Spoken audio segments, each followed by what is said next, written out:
Good morning all of you. Welcome to our channel Buddha maths classes. आज हम लोग number system के बारे में थोड़ा समझते हैं, थोड़ा इसके बारे में सीखेंगे कि नंबर सिस्टम होता क्या है, इसमें कौन कौन सी नंबर्स आते हैं, संख्याएं आती हैं। तो आज हम थोड़ा इसके बारे में विधिवत जानकारी लेंगे। तो आइए हम पहले पढ़ते हैं कि संख्याएं कौन कौन सी होती हैं। सबसे पहले हम तो समझेंगे कि नेचुरल नंबर क्या होता है। नेचुरल नंबर होता क्या है तो इसके बारे में थोड़ा समझते हैं। पहले नेचुरल नंबर यानी प्राकृतिक संख्या। प्राकृतिक संख्या यानी इसको कहते हैं नेचुरल नंबर। नेचुरल नंबर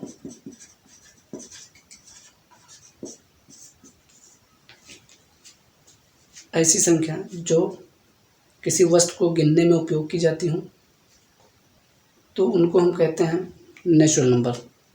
जैसे मान लो हम कहते हैं, इससे मान लो इसको थोड़ा लिख लेते हैं पहले कि ऐसी संख्या जो गिनने में प्रयोग की जाती है उसे प्राकृतिक संख्या कहते हैं।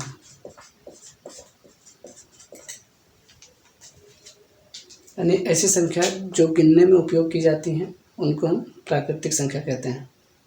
जैसे किसी भी वस्तु को गिनना हो, जैसे कहा जाए कि ये वस्तु इतनी है 1 2 3 4 करके, तो उन सभी संख्याओं को हम कहेंगे प्राकृतिक संख्या।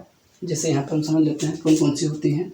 एग्जाम्पल में देख लो 1 2 3 4 5 डॉट डॉट डॉट। आगे की जितनी भी संख्याएं होंगी वो सभी क्या होंगी? प्राकृतिक संख्या। क्या होंगी? प्राकृतिक संख्या। अब इसके बाद हम समझते हैं कि पूर्ण संख्या क्या होता है। पूर्ण संख्या कौन कौन सी संख्या होती है? तो एक यहाँ पर लिख देते हैं पूर्ण संख्या। पूर्ण संख्या को कहते हैं होल नंबर। होल नंबर यानी अगर हम कहें कि प्राकृतिक संख्याओं के साथ साथ अगर हम जीरो भी अगर गिने तो उसको हम कहते हैं पूर्ण संख्या। अर्थात पूर्ण संख्या क्या होती है? जैसे एग्जाम्पल सीधा सीधा समझ सकते हैं सर कि 0 1 2 3 डॉट डॉट डॉट। आगे तक जितनी भी संख्याएं होंगी सभी पूर्ण संख्याएं कहलाएंगी। अर्थात इस प्रकार से हम दोनों के संबंध से कह सकते हैं कि सभी जो प्राकृतिक संख्या होती हैं वो पूर्ण संख्याएं होती हैं। क्या होती हैं? पूर्ण संख्याएं। यानी इसको हम कह सकते हैं कि जो सभी नेचुरल नंबर्स हैं, यानी एन से डिनोट करते हैं इसको, सभी natural numbers belongs to whole numbers. Belongs to whole number यानी सभी नेचुरल नंबर बिलोंग करता है होल नंबर में। किसमें करता है? होल नंबर में। यानी डब्ल्यू से प्रदर्शित करते हैं इसको। यानी सभी नेचुरल नंबर्स होल नंबर में बिलोंग करते हैं। यानी जितनी भी प्राकृतिक संख्याएं सभी पूर्ण संख्याएं होती हैं। बट सभी होल नंबर्स जो होते हैं वो नेचुरल नंबर नहीं होते हैं, क्योंकि होल नंबर में जीरो भी आता है जो जीरो नेचुरल नंबर में नहीं होता है। इतनी बात समझ में आई? फिर आगे पढ़ते हैं पूर्णांक। पढ़ते हैं पूर्णांक क्या होता है? पूर्णांक इसको कहते हैं इंटीजर। इंटीजर क्या होते हैं? ऐसी संख्याएं जो संख्या रेखा पर प्रदर्शित की जाती हैं उनको हम कहते हैं पूर्णांक। ऐसी संख्या जिनको हम एक संख्या रेखा पर प्रदर्शित करते हैं, यानी रियल लाइन पर, नंबर लाइन पर प्रदर्शित करते हैं, उनको हम कहते हैं पूर्णांक। क्या कहते हैं? पूर्णांक। जैसे आगे समझे तो एक मान लो एक रियल नंबर ये है और इस पर हम पूर्णांक को प्रदर्शित करते हैं -3 डॉट डॉट डॉट। यहाँ पर 1 2 3 ये रियल नंबर है और ये सभी क्या हैं? ये रियल लाइन है और इस पर इसको प्रदर्शित किया गया है। तो यहाँ पर हम कह सकते हैं जो इंटीजर्स होते हैं वो इंटीजर्स दो प्रकार के होते हैं। एक इधर नेगेटिव वाले इंटीजर्स होते हैं, एक इधर पॉजिटिव वाले इंटीजर्स होते हैं, और बीच में होता है जीरो इंटीजर। तो नेगेटिव इंटीजर और पॉजिटिव इंटीजर जो होते हैं उनको हम लिख लेते हैं अलग अलग। तो यहाँ देखना चाहो तो लिख सकते हो नेगेटिव इंटीजर्स, नेगेटिव इंटीजर्स ये होते हैं -1, -2, -3 डॉट डॉट डॉट, ये सभी नेगेटिव इंटीजर्स होते हैं। और अगर हम कहें तो पॉजिटिव इंटीजर्स होते हैं, पॉजिटिव इंटीजर्स धनात्मक जो पूर्णांक होते हैं उनको हम कहते हैं positive integers. 1, 2, 3 dot dot dot, ये होते हैं पॉजिटिव इंटीजर्स यानी धनात्मक पूर्णांक। तो अब इसके आधार पर हम कह सकते हैं कि सभी पॉजिटिव इंटीजर्स जो होते हैं, यानी इसको i प्लस से डिनोट करते हैं, ये i प्लस है और ये i नेगेटिव। तो सभी जो पॉजिटिव इंटीजर्स होते हैं i प्लस, वो क्या होते हैं, बिलोंग्स टू n, अर्थात कहने मतलब ये है कि यह natural numbers belongs to i plus, यानी कि सभी जो पूर्णांक होते हैं पॉजिटिव पूर्णांक वो क्या होते हैं, नेचुरल नंबर होते हैं। या हम ऐसे भी कह सकते हैं कि सभी नेचुरल नंबर पॉजिटिव इंटीजर्स होते हैं। इतनी बात समझ में आई। अब हम समझते हैं कि सम संख्या क्या होती है। सम संख्या के बारे में समझते हैं, जिसको कहते हैं इवन नंबर। ये इवन नंबर क्या होता है कि ऐसी संख्या जो 2 से पूर्णतः विभाजित हो जाए, ऐसी संख्या जो 2 से पूर्णतः विभाजित हो, यानी 2 से भाग करने पर पूर्णतः कट जाए, तो उसको हम कहते हैं सम संख्या। क्या कहते हैं, सम संख्या। तो इसको हम लिख लेते हैं कि ऐसी संख्या जो 2 से पूर्णतः विभाजित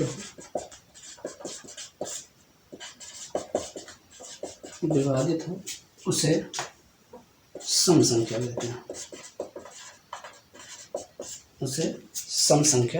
कहते हैं, जैसे हम लिख सकते हैं इसमें,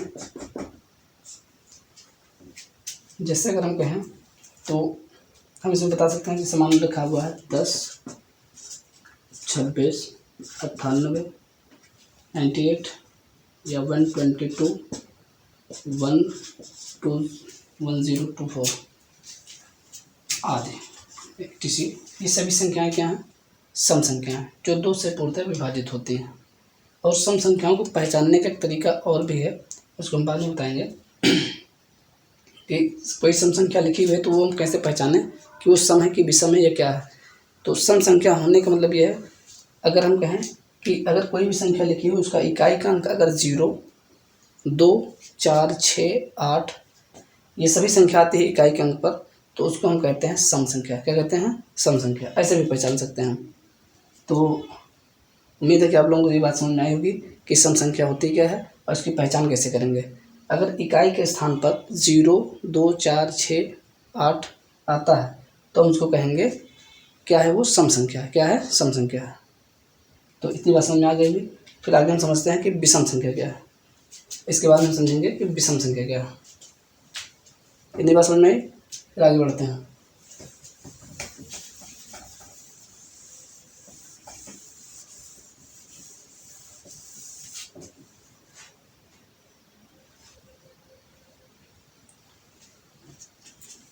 यहाँ पर अपन समझेंगे विषम संख्या।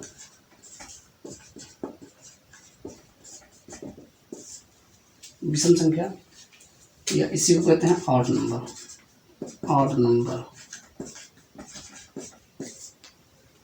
विषम संख्या क्या होती है, ऐसी संख्या जो 2 से विभाजित ना हो उसको हम क्या कहेंगे, विषम संख्या। ऐसी संख्या जो 2 से विभाजित ना हो उसको हम कहेंगे विषम संख्या। तो इसको हम लिख लेते हैं बात, ऐसी संख्या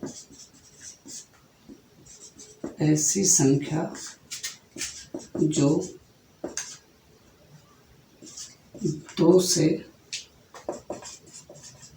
विभाजित ना हो उसे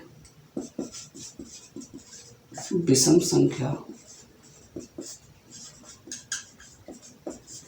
कहते हैं। जैसे लिख लें, जैसे लिखा हो 5, 9, 13, 17, 19,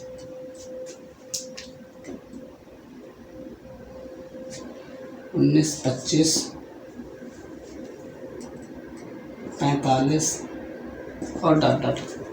यानी कि इस तरह की जो संख्या होगी, जैसे 5 हो गया, 2 से विभाजित नहीं होगी, 9 से विभाजित, 9 भी 2 से विभाजित नहीं होगा। इसी प्रकार की जितनी भी संख्याएं आगे तक, वो सभी संख्याएं क्या कहलाएंगी?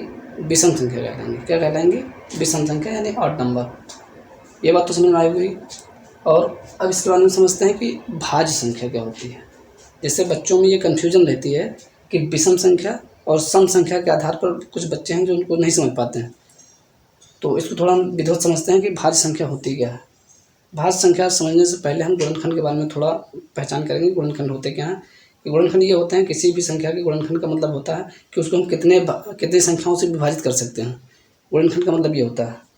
जैसे हम कहें किसी का फैक्टर हम कहते हैं, जैसे मान लो लिखा हुआ 25 लिखा हुआ है। अगर हम कहें कि इसका गुणनखंड क्या क्या होगा, तो इसका एक गुणनखंड होगा 1, और एक गुणनखंड होगा इसका 5, और एक गुणनखंड होगा इसका 25। यानी कि अगर इसके गुणनखंडों की संख्या देखें हम, तो 1 से विभाजित होता है, 5 से विभाजित होता है और 25 से भी विभाजित होता है। तो कहने का मतलब ये है कि जो 25 के गुणनखंडों की संख्या है वो कितनी है? 3 है। कितनी है? 3। तो इसके आधार पर हम भाज्य और अभाज्य संख्या समझेंगे। ओके, तो अब हम समझते हैं भाज्य संख्या क्या होती है। अब लिखो भाज्य संख्या। भाज्य संख्या, भाज्य संख्या वह संख्या होती हैं जिनके गुणनखंडों की संख्या 2 से अधिक हो, उसको हम कहते हैं भाज्य संख्या। तो लिखो ऐसी संख्या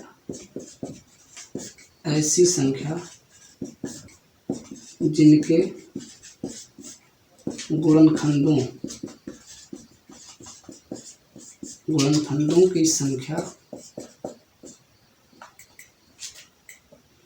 2 से अधिक हो, 2 से अधिक हो,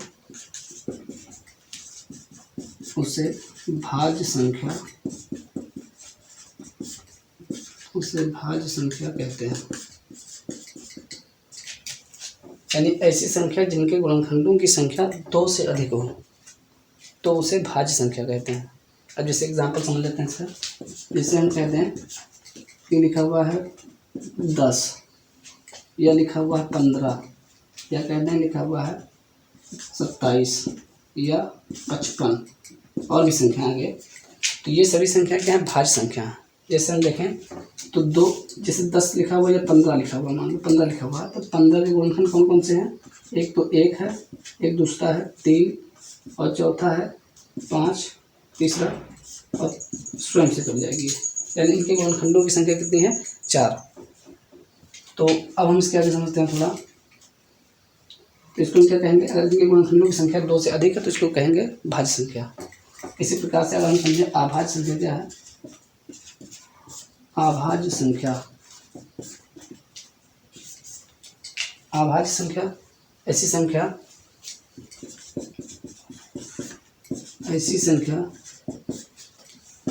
जिनके गुणनखंडों की संख्या 2 हो, अर्थात जो संख्याएं 1 से तथा स्वयं से विभाजित हों,